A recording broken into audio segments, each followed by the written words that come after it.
Hey, what's up, guys? It's Will back once again for another fight card prediction, the second one in as many nights. It feels like I've been talking a lot about these fights. I had to do the MMA Huddle podcast on Sunday. Had to get my tough finale picks, which are out already, which go check that out. And then I've got this ones here. So it's been a busy week. Kind of looking forward to getting this one out the road, and then I've already started looking into UFC 231. It's like no rest for the wicked in this game, especially this run we're on. It's going to be like that in 2019 as well. But we're here for UFC Fight Night 142 from Adelaide, Australia, as Junior Dos Santos faces the young upstart from Down Under in Tuivasa in the main event, with some good fights scattered throughout the card. There's some people I'm looking forward to seeing making their UFC debuts. Maybe some guys in here are making their last fight in the UFC with Mark Hunt. I think this is his last fight in his contract. So this is going to be the last time we see him down under. So or fight for the UFC down under, I should say. So it's an interesting card. Following up from the Friday night card on the tough finale, Dos Santos versus Usman. As always, thank you to the new subscribers. Leave your comments down below. Like if you can. And if you just let's talk about it, and we'll see where we vary on some of these picks here. I have one bet for this card. I'll try and remember it at the end of the card if I can. I'm not the very best with remembering stuff, so I will try and get onto that as quick as I can. I think we are going to start. I know the main card set, but everything else down below that is really not set yet.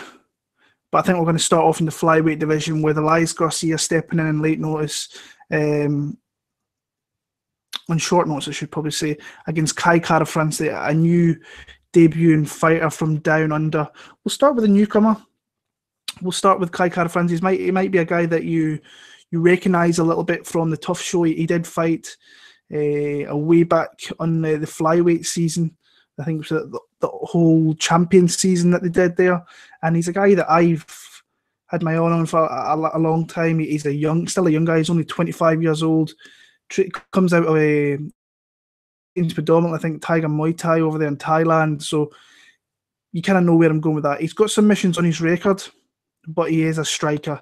But he does have good wrestling. I think he's got a decent ground game as well. So a really solid prospect coming into UFC, but like I say, he's a 5'5" flyweight, and if they're going to get rid of the flyweight division, then it's kind of hard to see him moving up to 135 and being effective up there, if I'm being honest with you. So, but he's got a lot of early stoppages, 11 first-round finishes, I want to say, if I remember right from looking earlier on.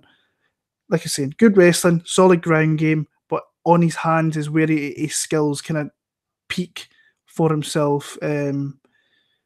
But he is a really good striker. It's on the feet is where he kind of holds a lot of power, which he can put a lot of people down with.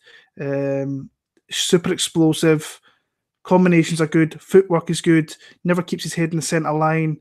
And I think the way he beat this guy is to be a dominant wrestler and try and get him to the ground. Even though I said he is decent on the ground, I think that's where you beat this kid. I think on the feet, he is a tough guy to face.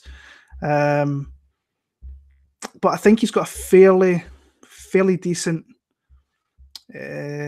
opponent here in Elias Garcia, who's coming in, who lost to Mark De La Rosa first time out in his UFC venture. I think it's too early for the kid. I really do. I'm not overly sold on him. I think I actually picked him to beat Mark De La Rosa, which was not a great pick when you sit back and look at it now. But yeah, very, very explosive himself. Throws a lot of funky stuff, coming obviously from Rufus Sport, the pet, his brothers being his cousins.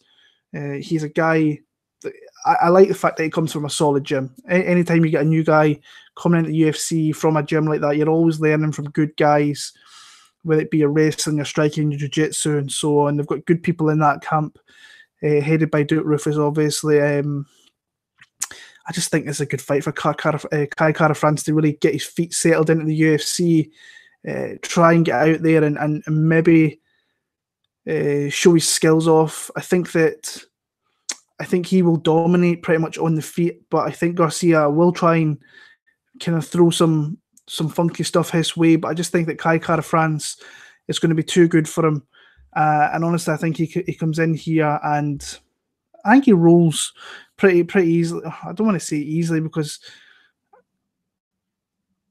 the nerves are coming at the UFC, kind of fighting as close to home as he really can. He's got a lot probably pressure on him there, and like I say, it's a big jump. But I like this. I was going to bet Kai Kara-France big, actually. He was against Ashkan Mokhtarian, and I was like, oh my God, just give me a fairly decent line in this guy and I will bet him. But he pulled out. Garcia comes in, probably a harder fight for him. But I think he wins this fight. I'll go by decision in this one there. Lightweight division. Damir Ismagulov against Alexey Gorgees. Some people are about to find out about Damir here. Damir Ismagulov. This guy is a really great addition to the lightweight division. 16-1 record, 9 knockouts, 1 submission, fighting out of Russia, obviously. M1 champion, defended his title there, beat good fighters over there. When you look at this guy's record, he's beaten good fighters. None of these guys that are coming in 19-0 and faced absolute cans and guys with losing records. This guy has winning records against winning fighters. What can I tell you about this guy? He is an absolutely unbelievable kickboxer. Completely at home in the feet, but does have decent wrestling on top of that. But he likes to keep it on the feet. He was originally supposed to face Joe Duffy here, and as soon as this fight was kind of made, and I've heard a few rumblings that there was like 3 or 4 people that pulled out from facing this guy, and good guys as well. A lot of people that don't really watch like your M1s or your ACBs or so on, they're going to find out this guy is really good, really quick. Like I say, on the feet, very diverse, likes to use a lot of flying techniques, spinning back kicks, really good counter striker on top of that. He likes to kind of stay at distance, fighting outside mostly, and fire from long range with his kicks with a lot of power. A lot of power. He gets so many knockdowns. I think for a DraftKings guy in the future, this guy is going to be gold because he can wrestle if he wants to, but I think he can get knockdowns of plenty. If he doesn't knock you out, he will knock you down, and he will keep on coming.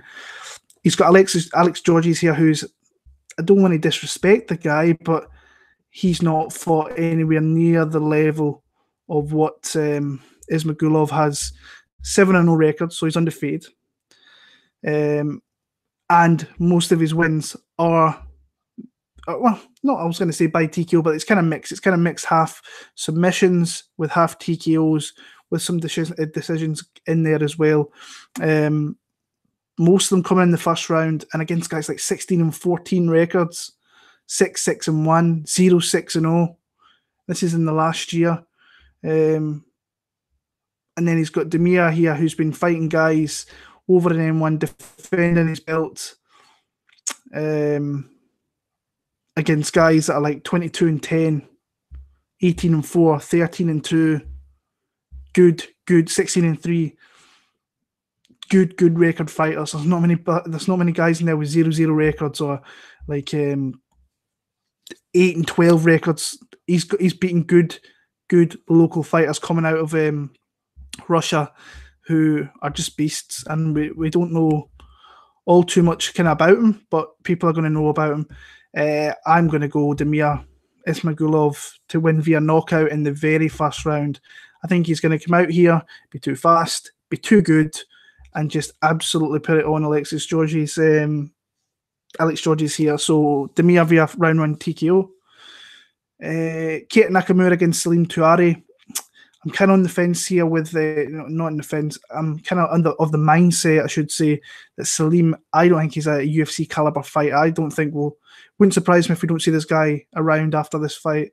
So that kind of leads me to pick Keita Nakamura. Now Nakamura is an old guy. I want to say old guy, but he's a guy who's been around a long time with a very, very hard skill set to game plan. He's very tough. He's like 35 years old. and he's one of those kind of guys that kind of trades wins and losses. So he's kind of on that, if you believe in kind of narratives like that, where you lose one, you win the next, he's due for a win here. But I think overall, he's not the greatest on the feet. He's a wee bit effective, but he's not potent, to say the least. I think his ground game is awkward. And I think he's fought well against better caliber opposition. And well, the people that he's beat, he beat Li Jingliang, which that's obviously great when having your record. Kyle Noak retired, I think, after that fight. Alex Morono, who won at the weekend there. They're not top quality fighters. When you see that he's made the step up to fight those guys like your Tony Martins, who looks good at 170, Zaleski dos Santos, who he fought hard in that fight, Tom Breeze, who probably should have won that fight as well. Yeah, I just think that Touari, I think he's a little bit hesitant with his striking. I think he sits back a little bit too much. He needs to show a little bit more with his striking. And like in that fight with Vali Alves, which was probably just over a year ago in Poland, he sat back a little bit too much. He let Vali Alves kind of dictate that fight. He put him in the clinch, tied him up a little bit. And I think if someone like Nakamura can tie him up, I think he can get takedowns. I think he can make it awkward. So yeah, I'm not really feeling Salim Touari in this. I don't think he's, like I say, I really don't think he's UFC caliber. But you've got to take into consideration the age that Nakamura is and the wars that he's been through for many, many years, that it might be just the time to maybe to fade him. I don't know what the betting lines are. I reckon that if I'm putting a betting line in this, I think Keita like 175. That's where I would put it. It might even be higher than that, maybe minus 200. But in that kind of range, I think that's where he should be. So Salim might be minus plus 150. So he might not be the worst dog play in the world. I'll be staying well away from that one. Moving on, Mizuto Hirota against Christos Giagos. Kind of flip-flopping in this one a little bit, I'll be honest with you. I think that just for the fact that Hirota is... Well, he's old as well. He's like he's closer to 40 than if I can remember off my top, maybe 36, 37. I remember looking at that for the Ross Pearson fight. And he's coming off 2 losses. Now, the Volkanovski loss is a guy, it's not a bad loss in your record because we know who Volkanovski is. He's a top 10 featherweight. And it was in Volkanovski's backyard. Ross Pearson one's an eye-opener, though. Ross Pearson very rarely wins UFC fights these days. And he's a guy who's been around for a long time as well. Took a lot of damage, but won a fairly unanimous decision against Hirota, and that's his first, his only win in the last 3 years, with 4 losses coming in that time as well. Pugness is a guy that I think he would want to take this to the ground, tie you up a little bit, and try and do the business down in there. Giagos, like the fact that he left the UFC, I think it was a little bit too early in his UFC tenure, his UFC adventure kind of coming in there, went out, fought some decent guys out in the regional scenes, fighting over in Russia, Brazil. Coming back, that's really shitty matchmaking, coming back against Charles Oliveira. Now, I don't think Oliveira looked that good in that fight, but ultimately, once he got the opportunity to finish it, he did.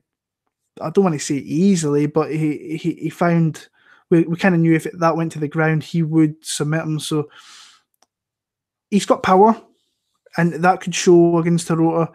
I see him getting the better of exchanges if they do sit back and trade a little bit. I think he's faster.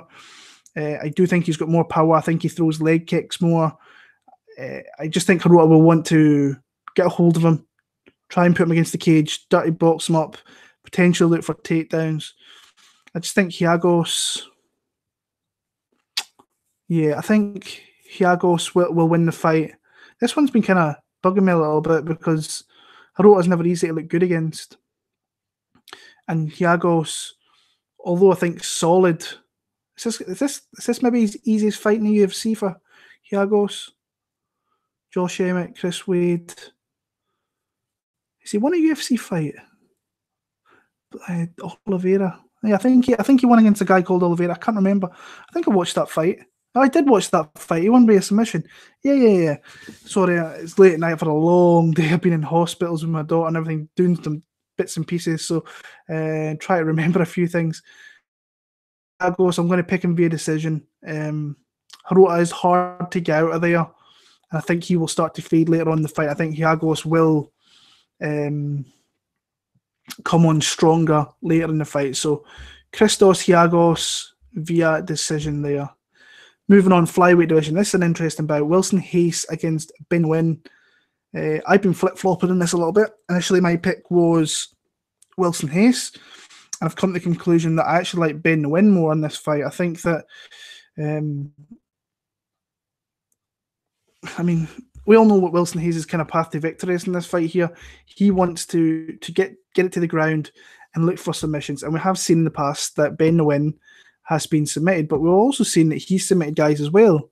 Loose Smoker obviously got him to the ground. There was a lot of exchanges down there. I kind of got big brother a little bit. Lost via TKO. Followed that up with wins over Gian Herrera and Tim Elliott. That's a big thing there. He went and submitted Tim Elliott, got his back, got the rear naked choke, and got the sub there. And Elliott's squirrely as anything. He's a tough guy on the ground to... he's just a tough guy to fight, is Tim Elliott. And yeah, followed that up with a loss against Yusuf Omega, who is a similar type fighter to Wilson Hayes, but I think a couple of levels above what Wilson is, especially when it comes to the ground. I think Hayes is good on the ground, don't get me wrong, but I think Yusuf is the best guy on the mat when it comes to that flyweight division. Whether it sticks around is a different thing.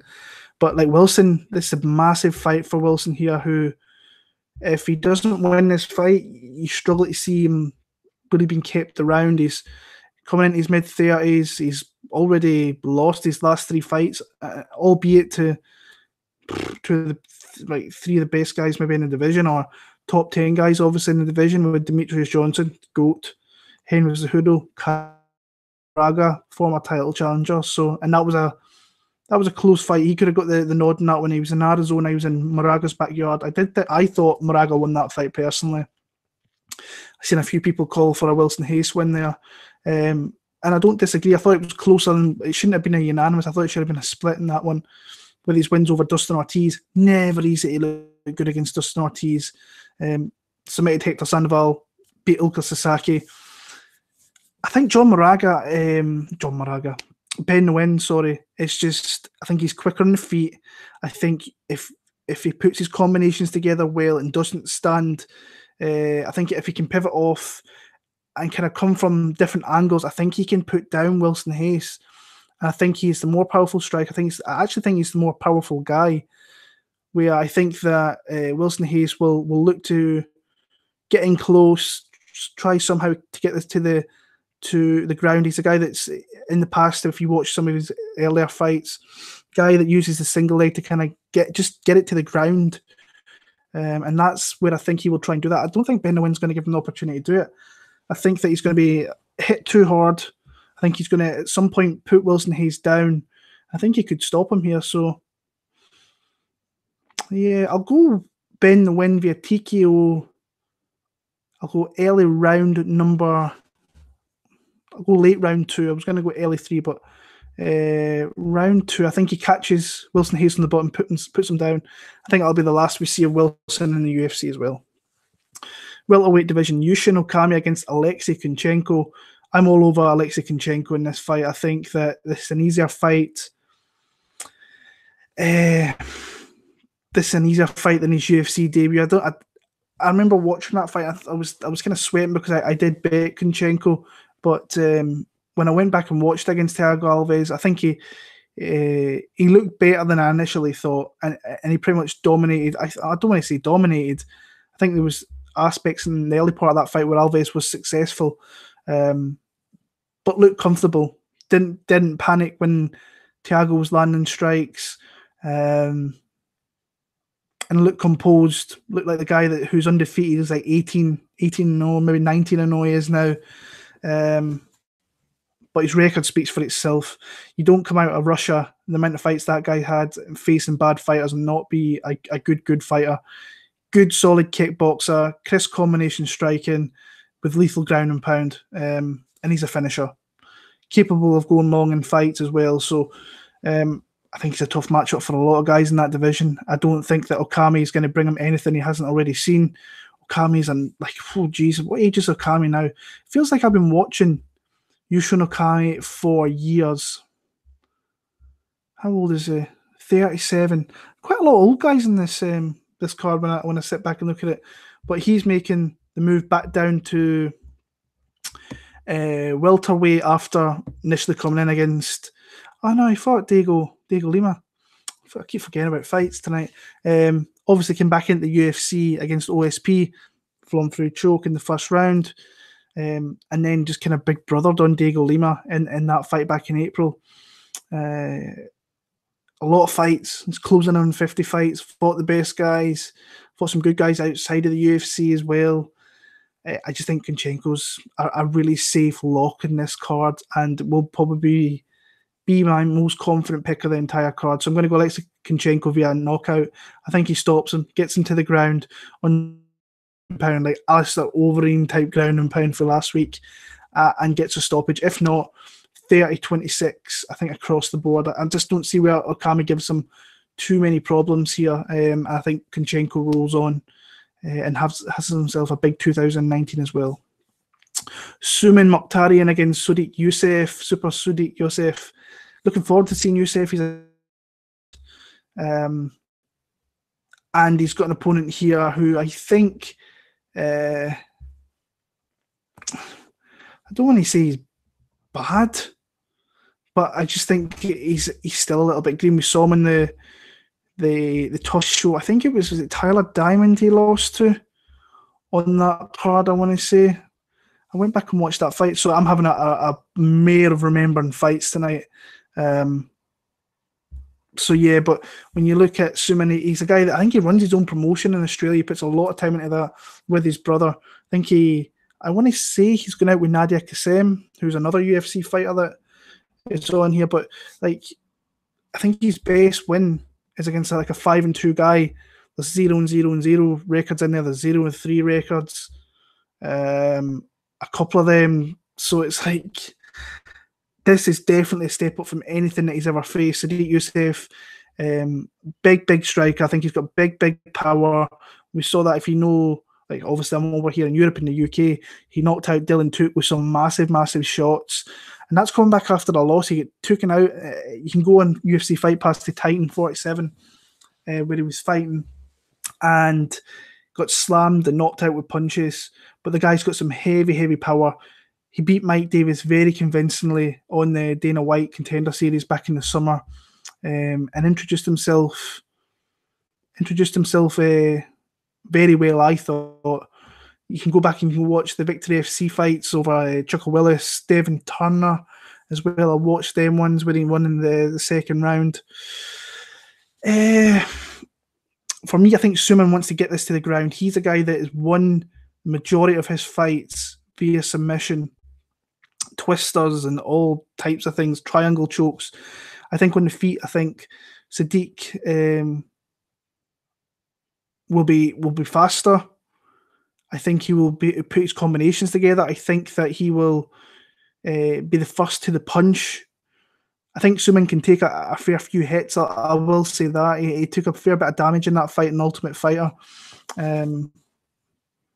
Yeah, I just don't think this is a good fight for Suman Mokhtarian. I think he needs to get to the ground and try and grab a submission. If not, I think that Sodiq will come in here, maybe knock him out. If not, I think he wins a decision. Kind of flipping a coin whether he's going to get a stoppage or not. I will go via decision. I think that Suman's maybe a little bit tougher than I'm maybe giving him credit for. So I will go. In fact, bugger it. I'll go for a stoppage. I'll go for a first round. I'll go for a second round stoppage. Sorry, against for Sodiq Yusuf. Moving in to the light heavy, Paul Craig, the Bear Jew against Jim Crute. And we'll start with Paul Craig. You have no idea how pissed I was that Paul Craig pulled out that victory out of his arse against Ankalaev back in March in London. I was literally celebrating cashing that bet, and I got a lot of shit for that because supposedly you're not allowed to pick against fellow countrymen, and like I know Paul from the scene here in Scotland, really top guy. He's always been great with me, and he's gave me shit for picking against him and then pulling that out. And that's twice that's happened to me against me. He did it against Kalmur way back in Cage Warriors, where in Bama, where he was losing. I thought he lost, and then he's so opportunistic with his submissions that I'm done. Like I am seriously done betting money on him against him. I bet him as a massive underdog against Henrik De Silva in his UFC debut. Had a couple of spots in that fight against Ankalaev where he got a couple of reversals, but for the most part, he got beat on for 14 minutes, 59 seconds of that fight, and pulled out a triangle choke with a second left. Big win. He needed to keep that for his UFC safety in the UFC. But apart from the ground game, which is obviously super dangerous, he's not the greatest wrestler, and his striking is something that's always been improving. It's always been the second part of his game. We all know what his submissions are like. He's obviously very, very deadly with it, and you cannot count him out for 1 second now, because you know that if he can get an opportunity to throw something up, you could be tapping no matter what time of the fight is and how much of a beating he's taken. Took a bit of a beating in that fight as well, so that showed a lot of heart and determination. Like I said, I would love for Paul to win, just for the fact that I'm Scottish. I want to see Scottish fighters win fights at the biggest stage in the sport, in the UFC. He's against Jim Crute here, who we saw in the Dana White Contender Series. Super, super aggressive in that fight. Very, very young still. He's only 22 years old, so another new guy in the sport. Beat Chris Birchler in the first round and just kind of brutalized him for as long as that fight lasted. Saw some of his wins in the Hex fight series from, I think it was one from this year. There might have been one from last year, two from last year actually, I remember. And yeah, super aggressive, can take you down. I don't think he will really want to do that here. I think he has an advantage on the feet. I think that he's faster. I think he's more powerful. Pedro throws a lot of kicks, which I think he can counter. Paul Craig's head stays on the centre line. It's there to be hit. He's got no kind of head movement, and he's there to be hit. And I think that Jim Crute can just wait on him. Just don't get caught. Don't be stupid. If you knock him down and there's an opportunity going for ground and pound, I would just let him get back to his feet, because if you go down to the ground, that's when Paul Craig can be opportunistic and catch a submission there. I like Jim Crute in this fight. I wish Paul all the best. I hope I'm not betting anything with this fight, so I wouldn't mind him seeing him win the fight, but my pick is going to be Jim Crute, but he is still relatively inexperienced. So yeah, I'll go for Jim Crute. Does he knock him out? No, I'll go decision. No, I'll not. Yeah, I'll go decision. I'll go decision for Jim Crute in that one there. I think he wins that fight. Yeah. See, this is me picking against countrymen. I hate it, but it's got to be done. Jim Crute for the win via decision. This is an interesting matchup. Jake Matthews against Anthony Rocco Martin. Tony Martin, to the people that have been watching him fight in the UFC for the last couple of years, he decided to go back to his kind of maiden name, or the name that he always had. Coming off a super impressive performance against Ryan Flair, sent Ryan Flair into retirement, knocked him out in the third round. Beautiful head kick, followed up with punches. A guy that I always thought he looked kind of emaciated at 155. Didn't look his best, and I thought he looked very healthy, very strong. Up at 170, and he's in his debut against Nakamura, and then obviously against Ryan Flair. So he's established himself with a couple of really decent wins, and he's had decent wins at 155. I mean, Alex White, Johnny Case, they're all decent wins, and he's a good, solid striker with a good ground game as well, coming from a good camp American top team. So I like what I see from Anthony Martin. That seems weird. Tony Martin. And this is another. I mean, he fought in October. He's getting a fight again a couple of months later, down in Australia, and he's got matched up with the home country kid, and Jake Matthews, who I've been really up and down on in his kind of UFC tenure, because at the beginning I was really high on what I've seen. Then I had to rein it in because the guy is only 24 years old, and it's always the training at home where his dad is his head coach. I've never really been a big fan of. It's kind of like the Sage Northcutt thing with his father. Like they don't want to let the kind of strings go on their sons and let them kind of establish themselves as a fighter. I'm just not the biggest fan of that. But the guy has looked really good since the fights to 170. Bojan Velikovic, I thought that was a fight that, again, I think I even spoke in his last fight against Anzai that I thought that Bojan won. When I'm back and watched it again, I kind of switched my mind. I think Jake Matthews, there was a lot of kind of squirrely spots in that fight, but I think he actually got the right decision. And I think the last time I said Bojan should have won that one. But I think that actually looking back at it now, Jake should have won that fight. Then showed a lot of heart in that Jing Liang fight. Knocked Lee down a couple of times, really hurt him. And Lee's just a hard guy to face. We saw at the weekend, he throws power into everything.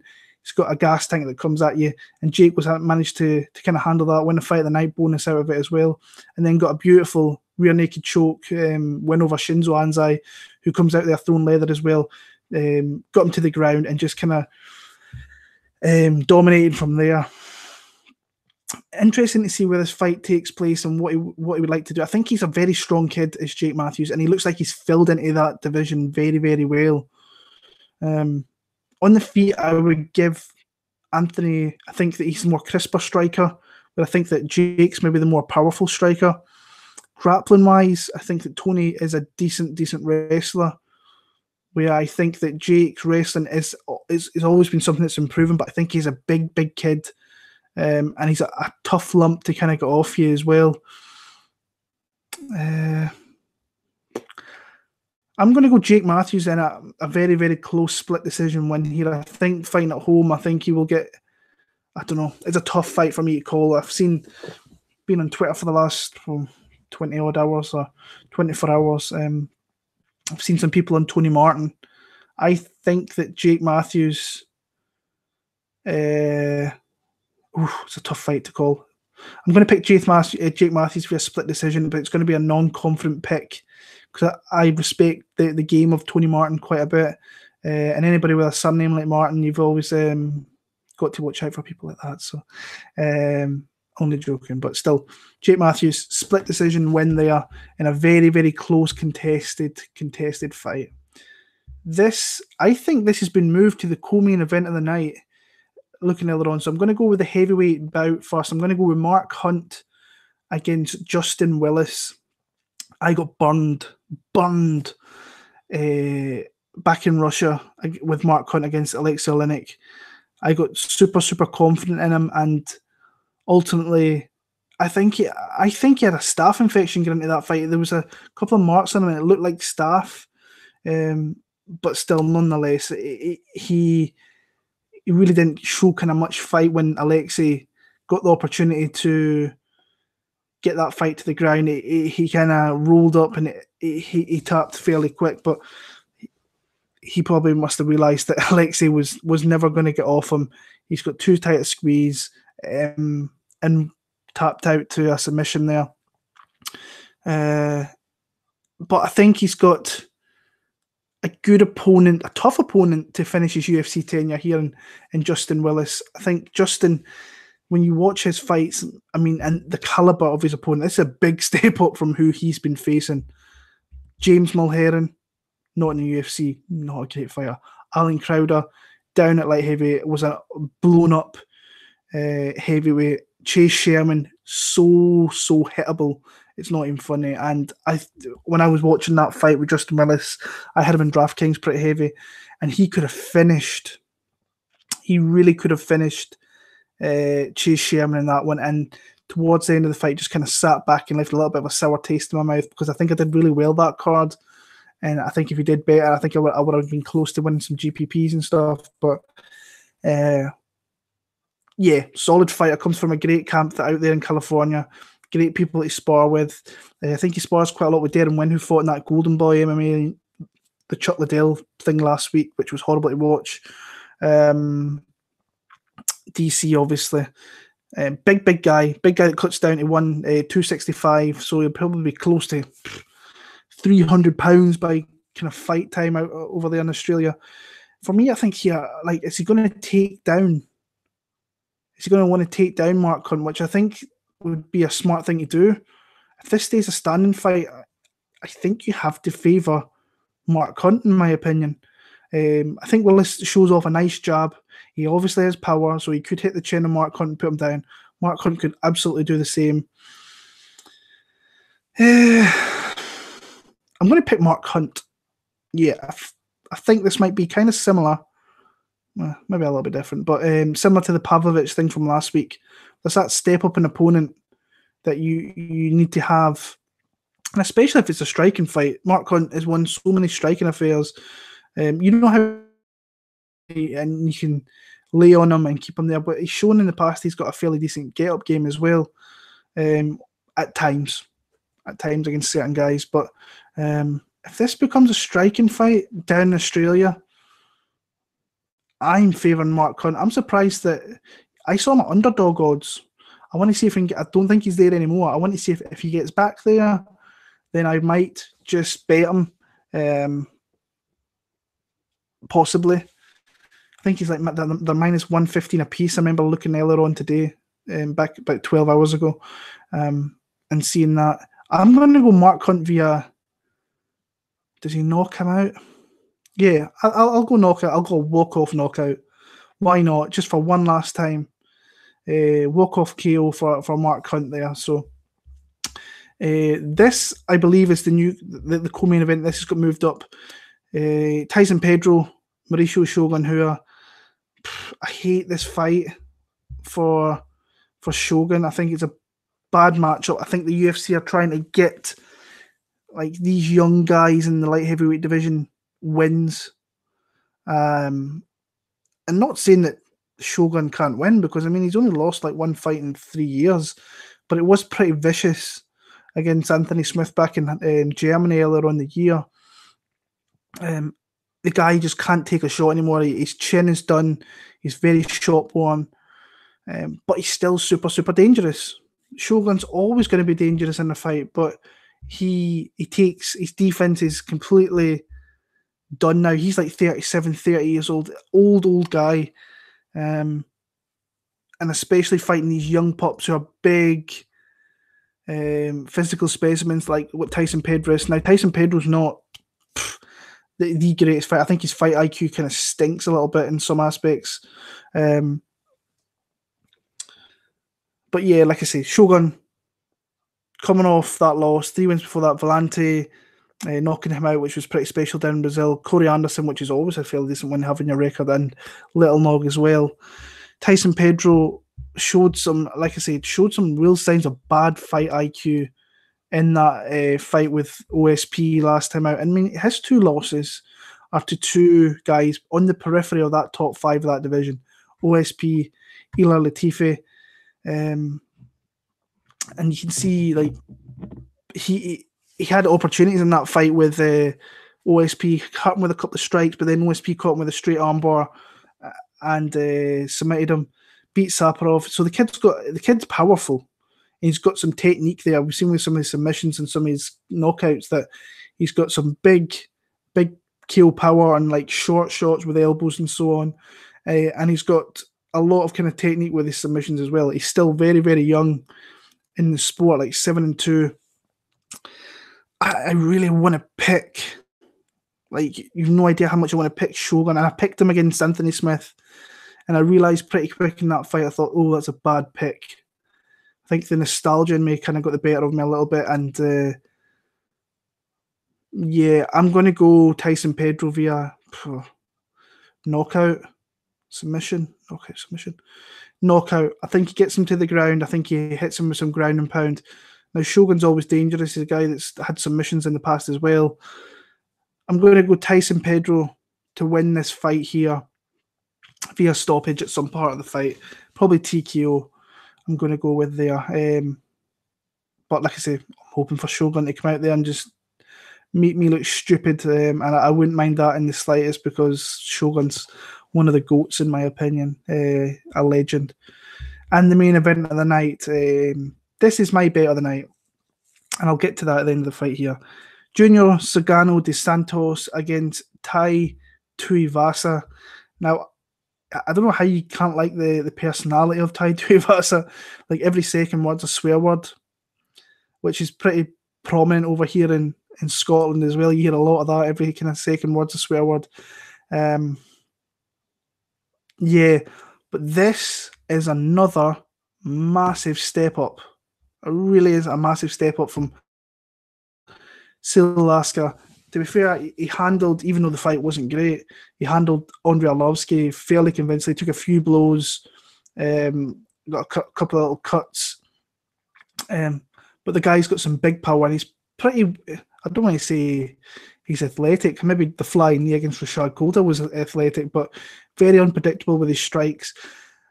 The one thing that this is the guy here, like in Dos Santos, who's very, very committed to his striking, very good, can fight in close, can fight long, can pick his shots well, can jab well, got a kicking game, and he's faced the best guys and beats the best guys in that division.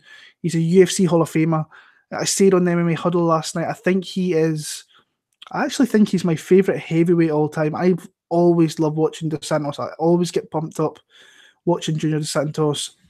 And I thought after the Overeem fight, I thought he was maybe on his way. Out a little bit.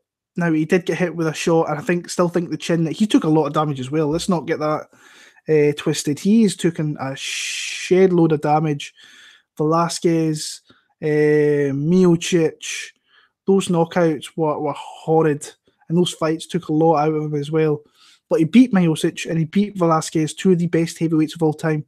Shane Carwin I thought he fought spectacular in that fight. Not really you can take anything from that fight because it was like 7 years ago. But the Ben Rothwell fight, that's a fight where I think he could use that to his advantage here. Fight long, pick his shots well, and just pick on Tuivasa from the outside, because Tuivasa has to get in close and unload that big power shot, in my opinion. I don't think he's this type of fight that's going to put you against the cage and unload with shots against the cage. He's going to have to initiate getting in close. Someone like Dos Santos has got a lot of really beautiful looking uppercuts, a lot of nice hooks as well. And he's got, like I say, he's got that kicking game.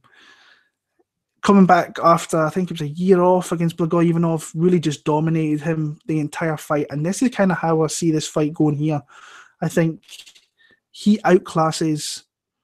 I think if Tai can't get the knockout in the first round, maybe 2 rounds, I think he's going to struggle. I think GDS is going to pick him apart and piece him up for the entire 25 minutes and possibly knock him out. I'm actually going to go with a knockout in the late rounds. Round 4, I think that he will start to accumulate on Tai Tuivasa and he will knock him out. And I bet Junior Dos Santos. I bet him at -150. I thought it was a good odd. I'm going to be annoyed if it gets lower than that, because I thought the line might actually climb.